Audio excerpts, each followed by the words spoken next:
I'm Dustin Grinnell, and this is Curiously. This month, my collection of short stories, The Healing Book, will be published by Finishing Line Press. I started writing the book in 2020, during the pandemic, as a way to mentally escape from the fear and confusion of that time by crafting stories about characters experiencing self-discovery and healing.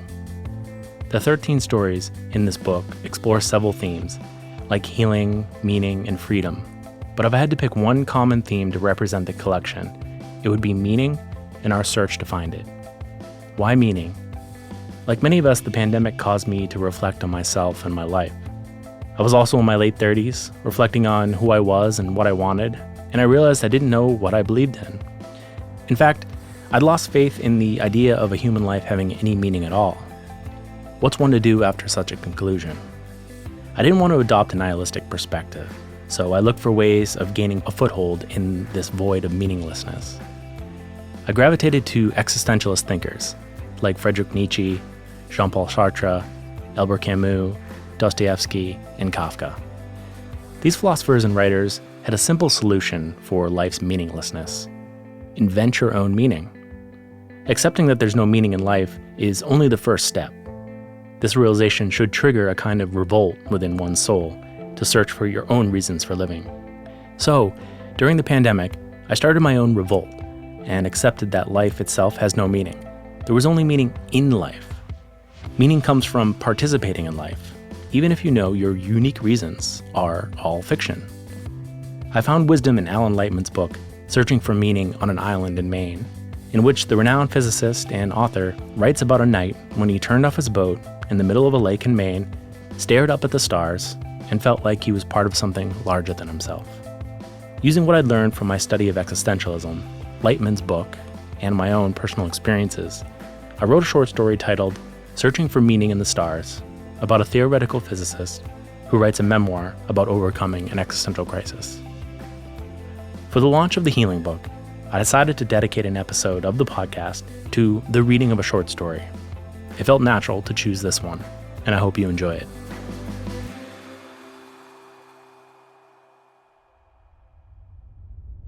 Life is meaningless. The devastating realization came to me in winter as I traveled from Boston, where I worked as a physics professor and mathematician, to my cabin on Lake Winnipesaukee in New Hampshire. I'd left the city later than usual, and by the time I'd reached the lake, it was dark and snowing. No bridges or ferries connected the 25-acre island with the lake to the mainland, which meant I had to take a boat across. Crossing at night was dangerous, even without snow. I'd done it once before, navigating by light from the only other cabin on the island, but this night was moonless, and fog hugged the water, making it impossible to see much of anything. I did my best to steer toward the island, but it was only a dim shape in the fog. Within minutes, I'd lost my bearings. When the boat struck a rock, I jerked forward, hitting my head on the dashboard and toppled to the floor. The boat lost power, and the running lights went out, throwing me into complete darkness. When I woke, I didn't know how much time had passed, but the snow had stopped falling, and a multitude of stars peeked through breaks in the clouds. At that moment, I felt like I had merged with the night sky. My sense of my body disappeared, and I was part of the heavens, connected to the cosmos. For many, such a sensation might have made them feel connected to something greater than themselves, giving their lives significance. Not me. For years, I had had the gnawing feeling that nothing mattered, but it hit a fever pitch that night. In that moment, I knew more clearly than ever that I was a tiny speck in a vast ocean of blackness. I was insignificant, a blip in the cosmic play. It was terrifying. As a theoretical physicist, I had a scientific view of the world and a cosmic view of human existence. From my perspective, humans were just bags of particles, whirling protons and electrons, governed by the physical laws of the universe. A young species, almost genetically identical to chimpanzees, we lived on a waterlogged planet, circling a medium-sized star at the edge of a small galaxy, in a cluster of thousands of galaxies, among billions of even more. When I finally arrived at the island, I was shaken. Thinking about merging with the cosmos and how meaningless my life was, I couldn't sleep. How could I live with the knowledge? If life was so short and insignificant, why go on? A few days into my stay on the island, I dreamed I was in college and decided not to attend my calculus class or do the assigned homework. I was aware I was damaging my grade by ignoring the class's requirements. My behavior continued, and by the end of the semester, I knew I'd failed calculus, devastating my semester GPA. Yet when my grades were released by my teacher, I didn't log into the website to check them. I just carried on with my life, ignoring the matter. When I woke at 3 a.m, I puzzled over the dream. What did it mean? Eventually, I realized it was an unconscious wish. I would never have been so neglectful in real life. I'd always been studious in school, but in a dream, I could do anything. But why was I fantasizing about voiding my responsibilities? I reasoned that my work to demystify the laws of nature and leave an enduring legacy had exhausted me. The dream represented a nihilistic wish to surrender all my striving. There was some appeal in giving up. I'd never thought about ending my life, but I recognized the allure of death.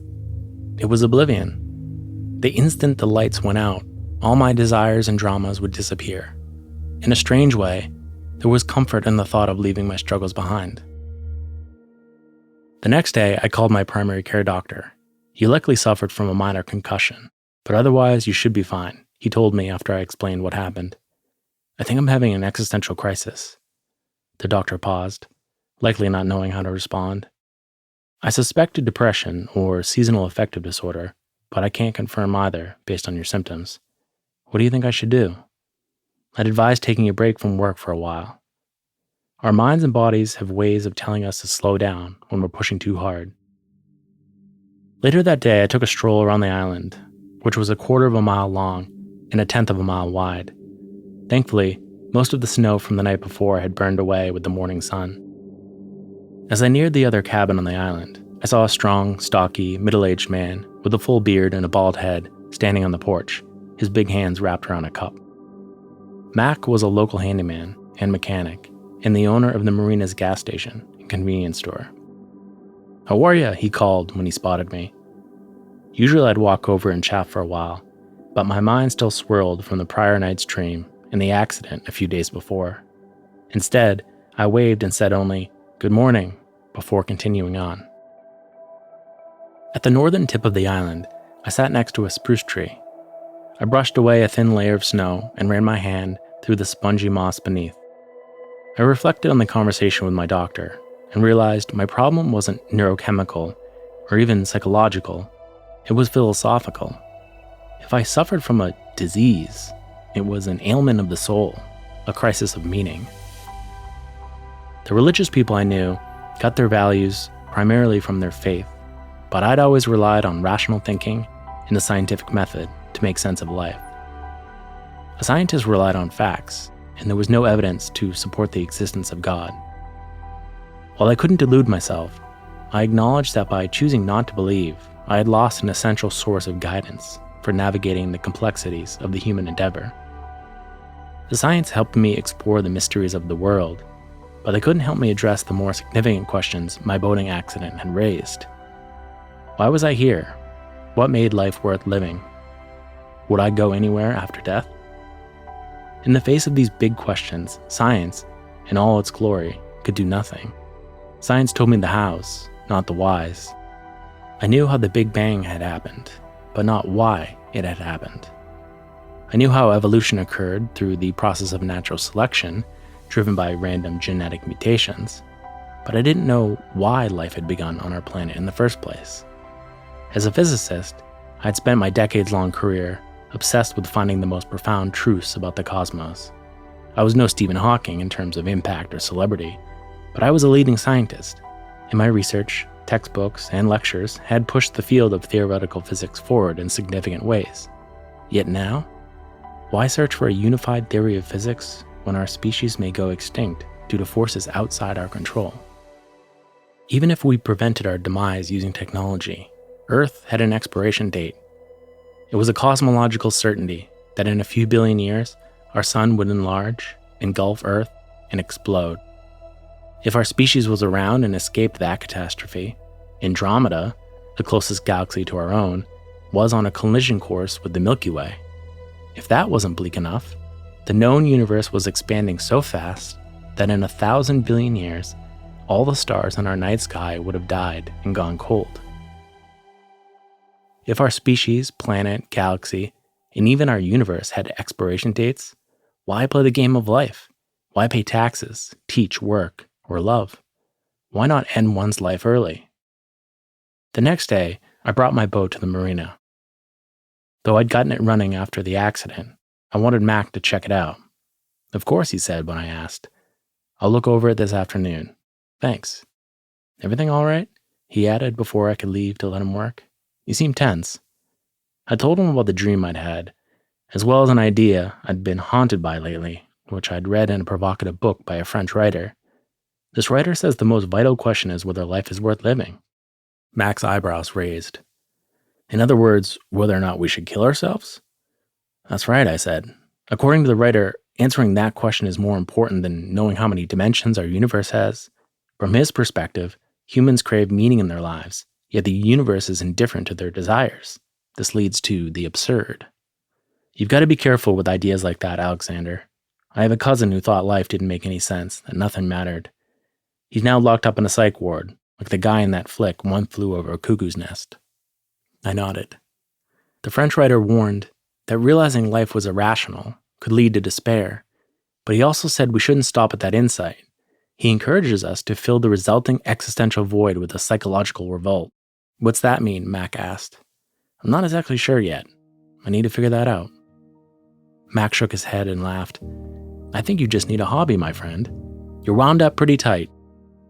I appreciated Mac's perspective. Like him, I had humble origins. We both came from small towns in New Hampshire, where many people were self-employed.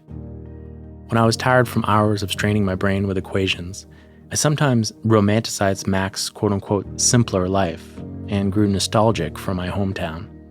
Sometimes I'd even whip up a little daydream about moving back home to start a small business so I could work with my hands and fall asleep every night in a tired body. Maybe I'd meet someone I enjoyed spending time with and open a bookstore or a bed and breakfast. But alas, it wasn't my life. What I could be, I must be.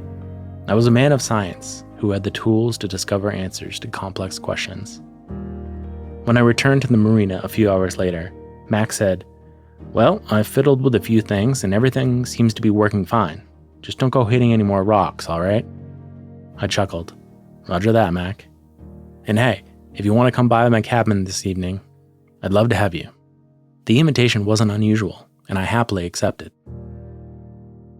At dusk, I took the narrow path through the spruce and pine trees to Mac's cabin. He greeted me at the door with a six-pack of beer and walked me into his living room. Over the fireplace hung a framed photograph that caught my attention. I nodded toward the picture. What's this? Mac smiled. It's called Earthrise. An American astronaut took that picture from a space capsule while he was circling the moon. You can see Earth rising above the moon's surface. Pretty cool, huh? Absolutely, I said, staring at the image. It was enchanting to see Earth floating in the galactic blackness. There was our home, a magnificent small blue rock where billions of us strove, fought, hoped, hated, and loved. It's amazing to think we're all living out our existence on this rock, I said, just trying to add purpose to our brief stay. Mac took a sip of his beer. From this vantage point, there are no religions or nations, no Democrats or Republicans. It makes me feel insignificant, I said. That's funny, Mac said. Makes me feel special. We walked out onto Mac's dock, where we chatted. Knowing what I did for a living, he often liked to ask life's biggest questions, especially about the universe. You think there's life on other planets, Alex? He asked at one point. I shrugged. With several hundred billion stars in our galaxy and 100 billion galaxies within the universe, the chances are certainly high. The next morning I woke up and tinkered with an equation for a few hours. As I ate lunch, though, I decided to apply my intellect to something other than math or physics. I had thought my way into this crisis of meaning. so I could surely think my way out of it. To start, though, I needed more information. After lunch, I picked up a book and didn't put it down until I'd finished it. For the next 3 weeks, I decided to take the advice of Mac and my doctor. I didn't do any math. Instead, I read books like a madman. I started my quest for meaning by reading books that focused on understanding death and how to think about one's life knowing it had an expiration date. It soon became clear that humans were terrified of death. As an antidote, we busied ourselves in the meaning-making systems of our cultures to distract ourselves from the reality of our demise. I too had spent my entire life repressing this fear. After all, what was more terrifying than knowing that one day you will no longer be? With the accident, however, I could no longer deny reality and had faced the truth of my eventual demise. Facing the truth, however, came at a significant cost. Without denial, where could I find comfort? No doubt there was comfort in believing a higher power could answer my wishes, or I might go to a better place when I died. I'd certainly have company, as 89% of Americans believed in God, and 74% believed in life after death. I was well aware, albeit always amazed, that 25% of scientists at elite universities believed in God. Such belief kept my religious friends buoyant in times of struggle. Yet organized religion was of no use to me on this matter. If I had been a younger man, I might have tried to relieve my anxiety by binging self-help books in a desperate search for a thought leader or guru who claimed to have simple answers to complex questions. I learned the futility of this strategy in my 30s. No gains were associated with it, and the gurus, motivational speakers, intellectuals, politicians, celebrities, and even therapists were just as much in the dark as I was on life's mysteries, especially when they said otherwise. My main preoccupation that winter was to understand what gave life meaning. I turned to those who had crossed this existential divide before me and who, in searching for meaning in their lives, had found a cure for their nihilism. Most of the books I read were written by philosophers and thinkers concerned with human existence. I read a book by a famous author who suffered an existential crisis and had fallen into a deep depression in his 50s after recognizing that none of his work mattered. In the writer's account, life seemed like an absurd joke. Knowing this, he felt he couldn't continue with the mundane tasks of everyday life. He'd finally concluded that working-class laborers seemed to live without the existential angst that afflicted the more educated or elite. Matt confirmed this while we were sitting around the campfire one night. "I feel bad for people like you," he said, obsessing over stuff like the search for the meaning of life. "There's significance all around you. Look at my life. Fixing up boats contributes to the community. While customers wait, I tell them a joke or story to pass the time, and I'm on the town's zoning committee, and I'm even considering running for sheriff someday." I nodded, considering Mac's words. As I continued to read, I realized I needed a new metaphor for life. A friend of mine thought of life as a journey, like a trek up a steep mountain along winding, sometimes perilous trails. I couldn't relate to that, though. It seemed inadequate. The metaphor for life the French author proposed was the myth of Sisyphus, who had been cursed to push a boulder up a mountain, only to watch it roll down again every time he reached the top. But Sisyphus, the writer claimed, had learned to find some dark enjoyment in the monotony. He had been cursed, but every day he had a job to do, and he did the best he could. Was I not like Sisyphus? Every day the same routine: wake up, shower, brew coffee, scribble in my notebook for hours, walk, read, sleep, and do it all over again. Could I, like Sisyphus, enjoy the struggle and find some dark happiness in the monotony? There were plenty of boulders to push in my field. Solving a complex equation was always a struggle, but it was invigorating when a problem cracked. However, this parable still didn't help me understand why I should push boulders in the first place. Moving on, I read books by a provocative philosopher with some exhilarating ideas. He created one thought experiment, The Eternal Return, that urged readers to think about their life repeatedly, the same joys and pains in the same order for eternity. If the thought of living every moment over and over again horrified me, then I hadn't become who I was destined to be. Putting myself to the test, I realized I wasn't as dissatisfied as I might have guessed. In fact, I was rather content with my place in the world as a physics professor and mathematician. That said, if my life were to repeat endlessly, there were some changes I would make.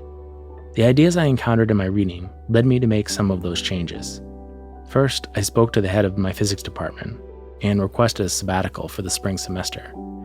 It took some convincing, as it was late notice, but I was granted the approval. Thinking I could live in my cabin, I put my Boston apartment on the market, and within a week, it was sold. Mac helped me fully winterize my cabin. The day I moved all my belongings into the cabin, I was filled with joy. I'd always admired Henry David Thoreau and his experiment living in a small cabin on Walden Pond near Concord, Massachusetts. Now I was making my own experiment. I had the solitude to read, think, and work on my projects. I had enough savings to live comfortably, but if I needed funds, I could teach classes at the University of New Hampshire.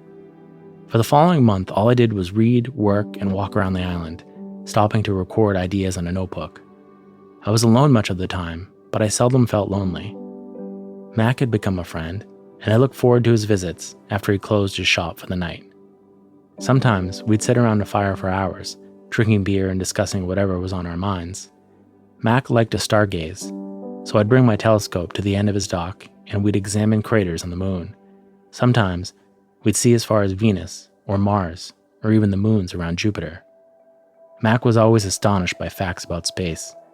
When I told him our planet spun on its axis at about 750 miles per hour and that Earth orbited the sun at 65,000 miles per hour, he rubbed his beard while he looked across the dark lake, lost in thought. One night, after a few beers, I told Mac about the books I'd been reading, and he offhandedly suggested I should write about what I had learned. It was a strange time in my life, and the idea of attempting to make sense of it through writing piqued my curiosity. With each day, I took the idea more seriously.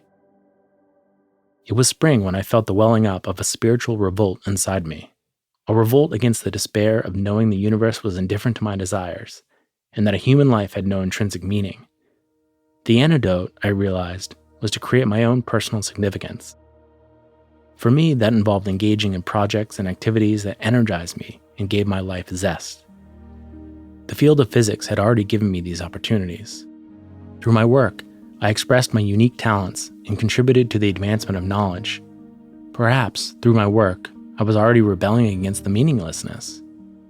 There was no outside authority or standard to confirm whether this was true. No parent, teacher, politician, or God could know what the right choices were for me. It was something of a eureka moment to realize that each choice I made gave my life meaning.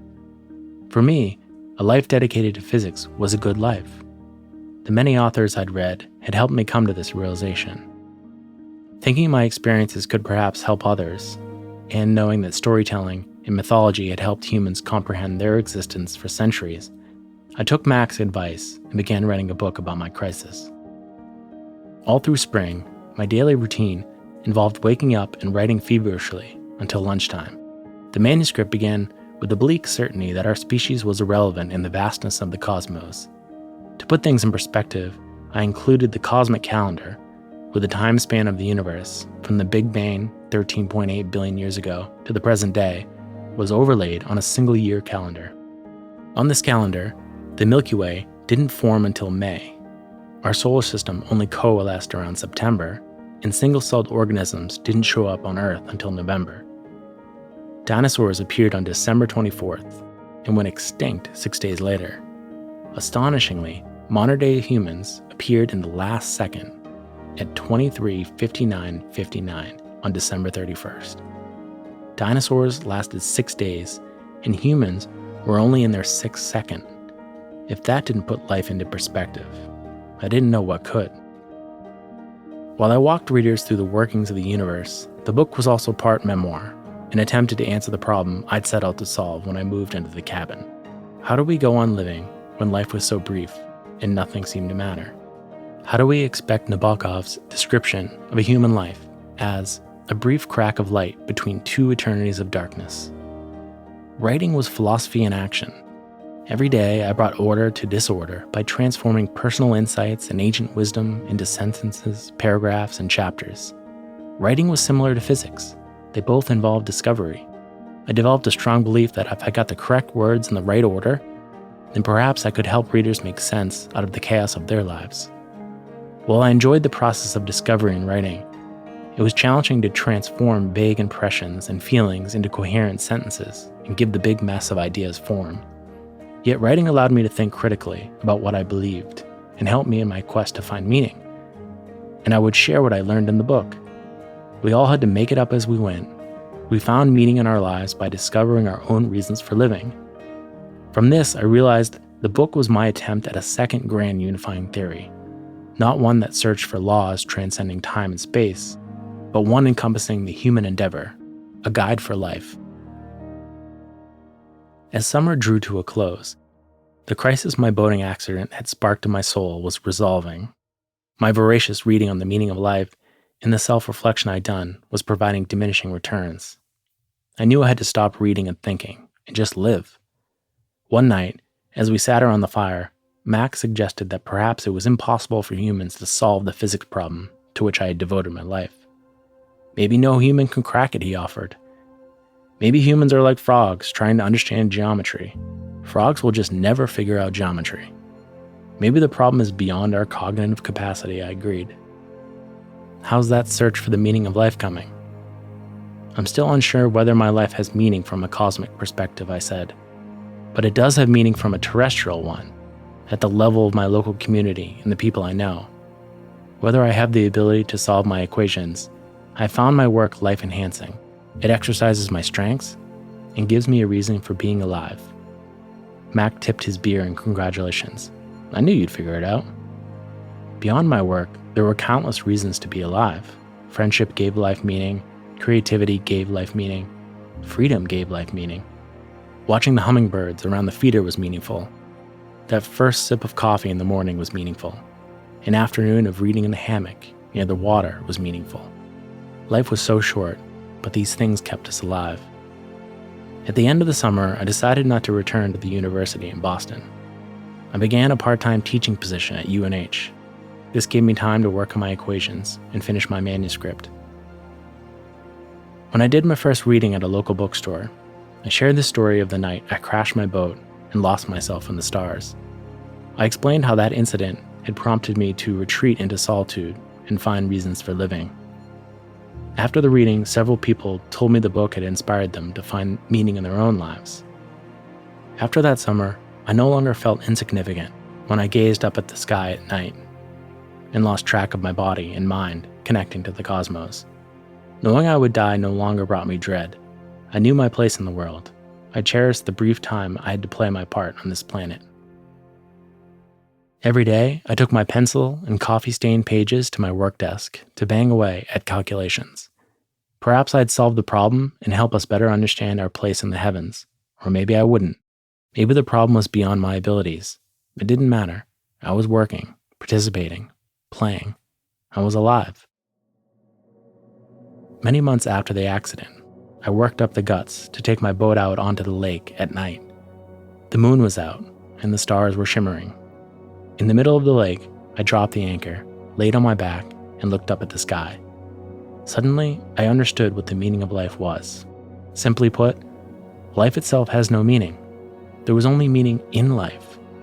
Meaning came from participating in life, even if you knew it was all fiction. I came up with a new metaphor for living then. Why not view my life and work on developing a unified theory as a sophisticated form of creative play? Why not see myself as a character in a novel, overcoming challenges in pursuit of goals? It was an illusion, completely fake, but at least it was an illusion of my choosing. With this metaphor, life was a creative act, a work of art, from beginning to end.